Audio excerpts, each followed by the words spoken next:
is Chuck Herrin. I'm going to be talking today about getting ready for board questions. And it could be executive questions. It could be questions from other stakeholders, depending on where you are in your company's journey. It could be investor questions. But as API security continues to be more and more of a security issue, and we'll talk about some of the reasons why, my goal here today is to have a non-commercial session. We are WIB, we're the security sponsor of the event. We're going to have plenty of time to talk about our products and other sessions. I want to try to prepare you as technical leaders, as CISOs, heads of development, CIOs, whatever your role is, for questions that you may get about your API security program, as well as what we're seeing. And we're actually speaking to a lot of board members and CEOs about this. So on Friday, I'm going to be at a Central European banking symposium with a bunch of bank CEOs, and they want to know, like, how should I be thinking about this space? So we're educating the executive leadership about how they should be thinking about this area. And I want to make sure that you as defenders have the same line of sight into the questions that you can expect. So a little bit about me. I don't want to talk too much about myself, but I've been doing this for a long time. So while my company is fairly young, I am not. I've been in InfoSec for over 20 years. I started as a penetration tester, did that for several years. That was a lot of fun. Great job for a single guy or single girl in their 20s. For me, it wasn't a great job for a married guy in his 30s, 100% travel, that kind of thing. So I went to the blue team at AIG in 2004. And I was at AIG for 11 years, and I wound up being head of IT security, risk, and compliance for everything consumer facing there, and have since been CISO for several organizations, mostly banking and insurance for the last 18 years or so. So big role that I've been trying to keep abreast of as part of that CISO responsibility is trying to skate to where the puck is headed and try to get ahead of the new challenges, right? So we're not always on our back foot trying to defend. And this is one of the reasons that I'm so excited about API security, and then I wanted to speak and present to this audience today, because this is a late breaking area, like the API top 10 that you've probably seen talked about in some of the other sessions, just was first published in 2019. So this whole space is pretty young. We'll talk about some more stats in that you can use for your stakeholders as we go through this. But I joined a company out of Tel Aviv called WIB a little while back to help deliver what we're calling the second generation of API security. And we'll talk a little bit about, what the current state of API security as an industry and a model. We'll talk about some of the things that Gartner is saying, that Google is saying, that OWASP is saying, so that you've got all this back pocket material that you can use to talk to your stakeholders. So I'm going to switch my camera again and move back over to the Logitech. And let's go ahead and get started. Thank you, Chuck, for that great introduction. Thank you, everybody who submitted questions in advance. It was very helpful for us in preparing for this roundtable. I wanted to kick off with some of those questions that were submitted, actually. Chuck, I'm going to group together a few of the questions for you. What are the steps to start an API security program? What are some of the essential must-haves for API security? And what are some challenges that you see with securing APIs? Okay. Great questions. No super simple answers, but let me go. I'm going to skip through quite a bit of material here to get to that. So here in my view are the four biggest challenges that API security programs have to address, and I'm going to try to address these three questions kind of at the same time. And please pop questions into the chat as we go along if you have any. So one of the bigger problems that we have, that we find at companies, is overall ownership. And when I say ownership, I don't just mean ownership of the API security program, although that's material. If you have stakeholders that come to you, board members or executives, and say, who owns API security at my company? And you're the CISO or you're the head of DevOps or DevSecOps or development, and y'all wind up doing this, that stakeholder doesn't have a lot of confidence that your company really has this under control. So who owns API security at your company is a critical foundational question. And it becomes more critical when we get into the life cycle. Then also product level, right? So if you have multiple products and multiple product teams and they're developing their own products and they're surfacing and consuming APIs from others, what APIs are associated with what products? And then ownership down at the API level. I think fundamentally, internally, I fought with myself about should I put visibility first or ownership first. But what we found in the field is even if you have visibility, if you don't have ownership, you can't effectively manage your risk. And I'll give you a little war story from one of my previous companies in 2014 when the heartbleed bug came out. If you've been around for a while, you remember that one. We didn't have, we're this huge enterprise, and we didn't have an up-to-date CMDB with where all of our open SSL is and things like that. Like, it would have been great if we did, but the reality is most organizations don't. And so we had to start scanning our own environment, and then we found these hundreds of instances of open SSL that were vulnerable, and we didn't know who to assign them to. And so even if you assign them to the CIOs for those lines of business, really tracking down and being effective in your mitigations is very difficult if you don't have solid ownership. So I put ownership at the top. The second is visibility. I've been saying now for almost 20 years as a CISO, team, all I want to see is everything. That's it. All I want to see is everything. But going back to the old school threat modeling methodologies, I want to know, I use the STRIDE threat model because I've been doing this for a long time. Microsoft first published that in 2000, I think. But I want to know assets, actors, interfaces, and actions. Who's doing what to what via what? And I need to know that so that I can build context and a baseline for what normal behavior looks like. Your single biggest indicator of a breach condition or a potential breach condition or a pending breach condition is deviation from a norm. And so you have to have visibility to really build that baseline. And the first generation of API security products, I thought, did a great job in changing the conversation from rule-based defenses to logic-based defenses and logic-based attacks, which is the next part. You have to have specialized tooling, but you also have to have broader visibility than just looking at production traffic where your production traffic is. And so you need to look into your code base, not only so you understand the flaws in your own code that your development teams are writing. And one of the benefits of microservice-based architectures is you can have multiple teams using multiple technology stacks and multiple languages, whatever works best for them. So that makes the sprawl and fragmentation a little harder to deal with as a security team. But visibility in the code base is also really useful to find out what APIs and endpoints are their code bases calling that are hosted somewhere else. That's a key visibility gap that we see a lot of dev teams and product teams calling external to Salesforce or whoever that the security team doesn't know about. It's not managed in the API gateway, especially if you're a big organization, you have multiple points of egress. It's not necessarily managed, and it's a blind spot. And I've been saying half humorously for the last 18 years, the reason that CISO stands for career is suddenly over is blind spots. It's always a blind spot. It's never something that's in your risk register that you made your business executive sign off on your acceptance form, and you can do cutesy things like call it a business acceptance of risk form, call it a BARF. Nobody wants to sign the BARF. It's always a blind spot. So visibility is the biggest issue. You have to have tooling for logic-based attacks. This is critical. Alyssa Knight earlier talked about, very clearly in the other sessions I've been popping in and out of and talking about the difference between rule-based defenses versus logic-based attacks. Absolutely spot on. But it's not just a tooling problem. So if your stakeholders come to you and they say, how are you addressing this? And you say, I bought a tool. That's great, but that's a little bit like saying, how's the construction project coming? And you say, I bought a hammer. It takes more than that. You have to have visibility. The tooling helps for sure. It's critical. But you also have to have ownership, and then you have to have the internal processes to deal with the management of API development velocity. And there's two main pieces of velocity I want to talk about. One is adoption of APIs and microservices is already widely outpacing security's ability to keep their head around things. And it's kind of like a one-legged man chasing a rabbit. The longer it goes, the further apart they get. What we see in the field and what some of our competitors see in the field, anywhere between 40 and 60% of APIs are unmanaged today.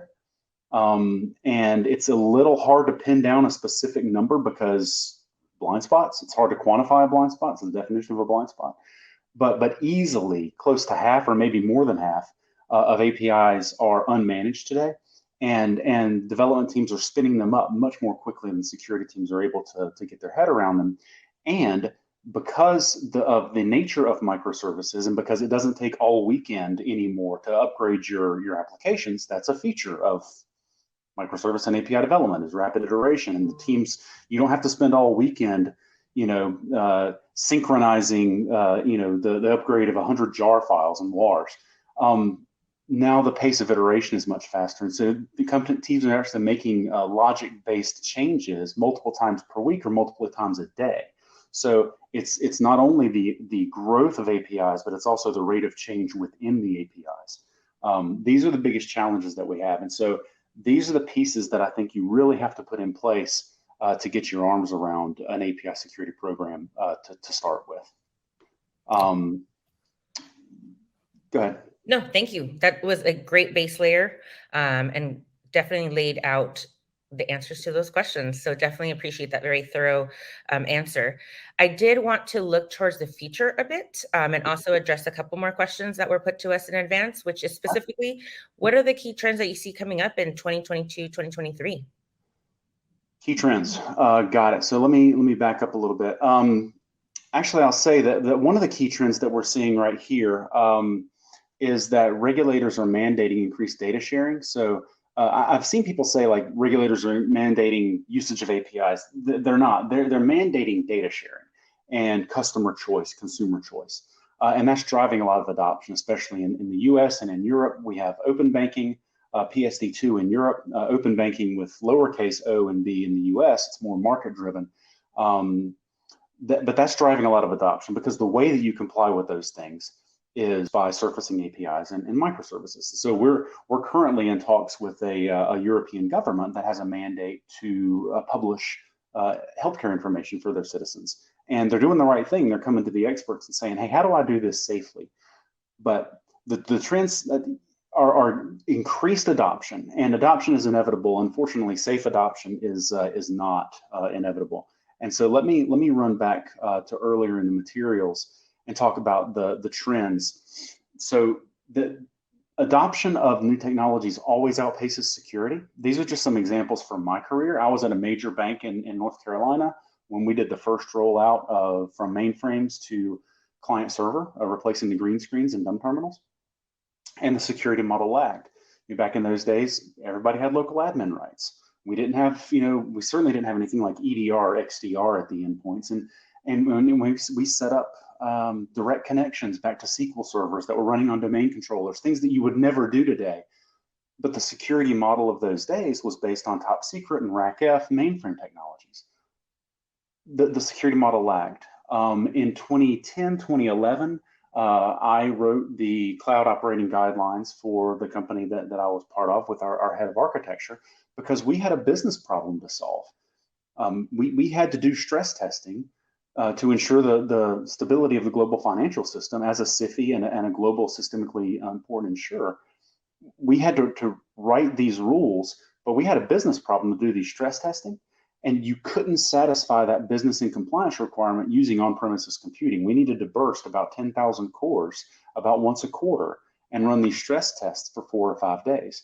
And back in those days, when you went to AWS, you didn't get an account rep. You got a link to a web page. You couldn't even call anybody. And so we had to figure it out, right? The security model lagged. Right now, the two trends that I'm seeing converge are since the Agile Manifesto was first written in about 2001 to about 2015, now more than 50% of companies say that they're Agile. And I'm sure we could have an interesting beverage conversation about what they mean by that, what Agile means to them. But in any case, the point is iterative development cycles and quicker releases. That trend's not going away. And that converging with the rise of APIs and microservices and the architectural shift from monolithic to microservice-based architecture, those two things are coming together, and they're really putting security folks on the defensive, on their back foot. And so let me skip a little bit back to some of the stats that we have around these the rise of microservices. So Gartner started saying in about 2017 that APIs were going to be the #1 attack vector by 2022. In late 21, they said, actually, we consider this prediction to be a miss because we undershot it. We underestimated the adoption of APIs.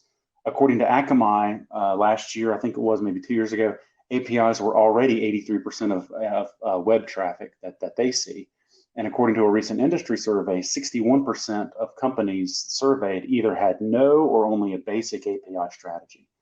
And the rate of adoption versus the rate of us getting our head around it is really quite a concerning trend to me. And that's why we're doing what we're doing. Fair enough. No, thank you very much for those observations. As we move forward, what would be, I think, as I'm listening to you just speak to all these points, I'm wondering, again, if I walk into a board meeting as a CISO, as you and I were chatting earlier, what is the one question that I might get asked by a board member that might throw me off? Great question. So you might get a question like, have our competitors or have we been impacted by API security issues? And that's something that if you're not already doing it, you should start getting alerts like Google alerts for breaches and things relative to your company, to your competitors and things, because that's something I've gotten that question a lot. I think that you may get questions about how are we handling API security? And so here's some sample questions that you may get. And these are generally structured from easiest to hardest. And so I'll kind of go to the top and then go to the bottom. And then we can dig into any in the middle that anybody wants to learn more about. But first and foremost, who owns API security for our company? Also, how much of our revenue comes through APIs? If you don't know that, then it's really difficult to speak to things like business impact and business risk. So how much of our revenue is API dependent? How many do we have? And beyond how many do we have, how do you know how many we have? Going back to the stat earlier that roughly 50% of APIs are unmanaged. If you're not actively monitoring your traffic as well as your code, you may be off. And we find a lot of companies are off. In fact, we did an exercise with a big logistics provider, and we found over 24 APIs just within the first little bit of the assessment that they didn't even know they had. And then we found one that was actively under attack. So if you don't really have a good bearing for how many you have, it's going to be tough to answer. How many are dormant? How many are vulnerable to the top 10 issues? And then one that I really like down at the bottom, and I wrote this one because this is something that I would ask. What's the average response time in minutes from when Ebola attack is detected to response against one of our production APIs? And that to me as a CISO, that makes a good metric. Because it incorporates, you have to have a lot of things to present that metric. You have to know what your production APIs are. You have to be monitoring them. You have to be monitoring specifically for logic-based attacks like Ebola. They have to be assigned to somebody to react when you get an alert, and you have to be measuring the response time. And that type of a metric really speaks to the effectiveness and efficacy of a security program. When your metrics aren't statistics, you don't say we had 10,000 attacks last month. So what, is that good? Is that bad? It gives you the ammunition to give what I think every good update should have, which is what, so what, and now what. It really shows that you have your eyes on the ball when it comes to API security. If you can't answer questions like that, then you really can't say that you have a really mature API security program. I don't know if you're going to get any questions like that. That one's pretty sophisticated. But if you do, it's better to at least say that we're working on it than, I don't know, let me ask the head of development. So by the way, one thing that we do a lot is we don't just talk to CISOs and developers. I'm speaking at a banking conference on Friday in Central Europe with a bunch of bank CEOs and executives. And they're very concerned about security always and API security. In fact, many of our investors are banking executives and prior banking executives. And they're asking me, how do I know if my security program is covering this effectively? And so we're giving them questions kind of like this to say, these are some things that you can ask to figure out if your program is up to speed. And if they're not, then not trying to call anybody out here, but we can help your company or your bank or your insurance company get their arms around it. So it's not just techs that are coming to us and asking questions; it's also executives and board members. Fair enough. No, these are great questions, and I think really point to where a CISO should be kind of thinking in terms of the leadership and the questions they might be getting asked. We do have one question in the chat, and I know we're coming up on time in about 5 minutes, so just want to bring this one up, which is, do you recall any tools that address business logic attacks? Yes, and that's not one of my employees, is it? Because this is a non-commercial. Yes, and as a matter of fact, we do have tools that address business logic attacks. So the way that we're looking at this is we're coming to market with a suite of complementary tools that include traffic analysis, but also code as well as simulating attacks. The attack simulation piece is actually one that's pretty critical to help validate false positives. And so by monitoring traffic and by monitoring code, we get a good sense of what normal looks like. But then we can use the attack simulation to actually validate things that might look like Ebola, or you might have, similarly named functions or something that look like it might be an issue. But we want to validate those things before you start just, spamming your developer teams with, hundreds or thousands of false positives. There's nothing that's going to impede your progress for a new initiative more than sending your devs, hundreds or thousands of false positives. And so the operating model that we're going after is continuous visibility. We want to see as much as we can, and we think sunlight, not spotlight, right? So we want to see continuous visibility and continuously update the baseline for what normal traffic looks like, and that has to include relatively rapid changes in the development, of the business logic. So as your development teams are changing things in the APIs and microservices, we have to continually update that baseline and gain and continually update that understanding of what normal looks like, detect the deviations, have that validation step, and get to the real point of it, which is actionable intel.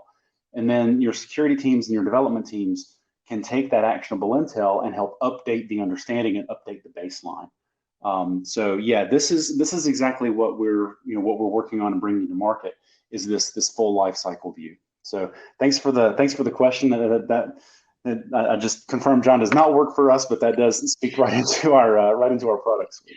Excellent. Well, we're coming up on 2 minutes. Would you like to close us out with just words of wisdom? Yeah. Where do we go from here? Absolutely.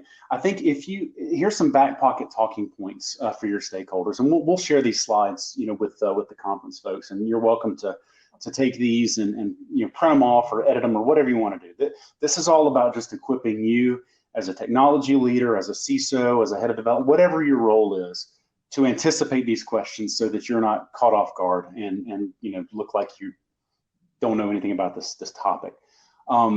Talking points. APIs expose logic directly. That's not a bug, that's a feature, that's the design. But that changes the attack surface, and therefore we have to change the way that we defend, right? The big key point, it's on a previous slide that we skipped, but your defense must be informed by the offense. When the attackers change their tactics, if your defenses don't keep up, you're at a material disadvantage. Adoption is progressing. Regulators are mandating data sharing. There are so many obvious advantages to the usage of APIs and microservices to solve all kinds of business problems and compliance problems that adoption is inevitable. Unfortunately, safe adoption is not. And the more adoption progresses without your security program getting their arms around this, the worse it's going to get. The one-legged man chasing the rabbit analogy, right? We're already seeing a lot of companies and agencies behind the curve. Traditional web app approaches, we talked earlier in other sessions about WAFs versus API gateways versus logic-based tools.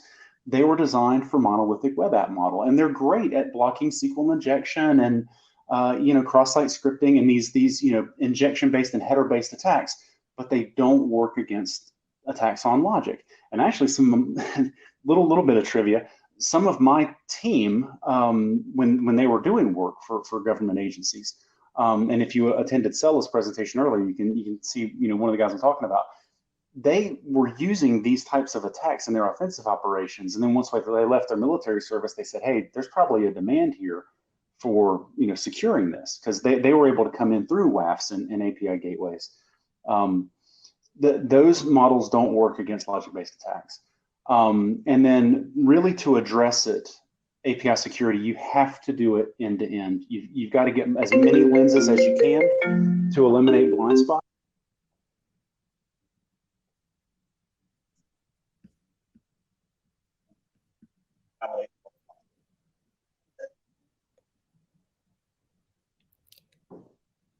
Chuck, are you able to hear us? Am I what? Just cut out at the very, very end. Oh, okay. And simulate attacks on business logic so that you can validate false positives. Awesome.